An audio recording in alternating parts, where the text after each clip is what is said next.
क्या आप जानते हैं कि रावण के चले जाने के बाद मंदोदरी का क्या हुआ था? क्यों मंदोदरी ने अपने देवर विभीषण से विवाह करना पड़ा था? इससे आगे की जानकारी के लिए वीडियो के अंत तक बने रहें। वीडियो पसंद आए तो वीडियो को लाइक और चैनल में नए हैं तो साथ साथ चैनल को सब्सक्राइब कर दीजिए। तो आपको बता दें कि पुराणों की एक कथा के मुताबिक मधुरा नाम की एक अप्सरा कैलाश पर्वत पर भगवान शिव की तलाश में पहुंची।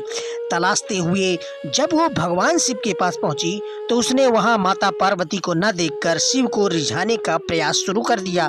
जब कुछ समय बाद वहां पार्वती पहुंची तो उन्होंने मधुरा के शरीर पर शिव की भस्म देखी और फिर वो क्रोधित हो गईं।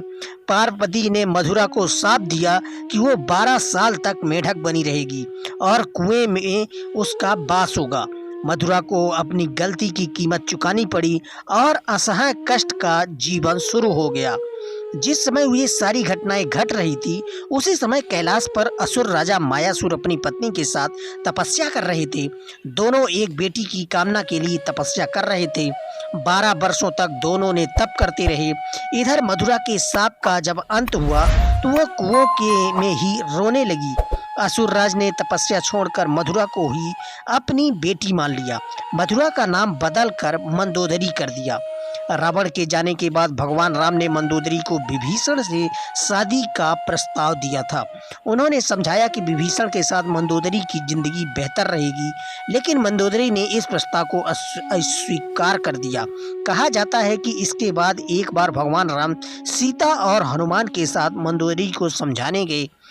तब ज्योतिष की प्रकांड विद्वान मंदोदरी को महसूस हुआ कि धार्मिक और तार्किक तौर पर देवर विभीषण से विवाह करना गलत नहीं होगा।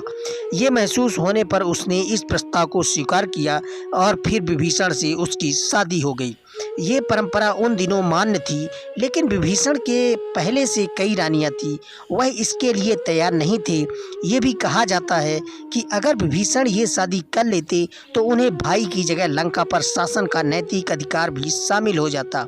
हालांकि ये भी कहा जाता है कि ये विवाह शारीरिक तौर पर पति पत्नी के साथ यौन संबंधों की बजाय विशुद्ध राजकाज से जुड़ा था, क्योंकि मंदोदरी भी चाहती थी कि उसके पति के निधन के बाद लंका में स्थायित्व और समृद्ध रहे।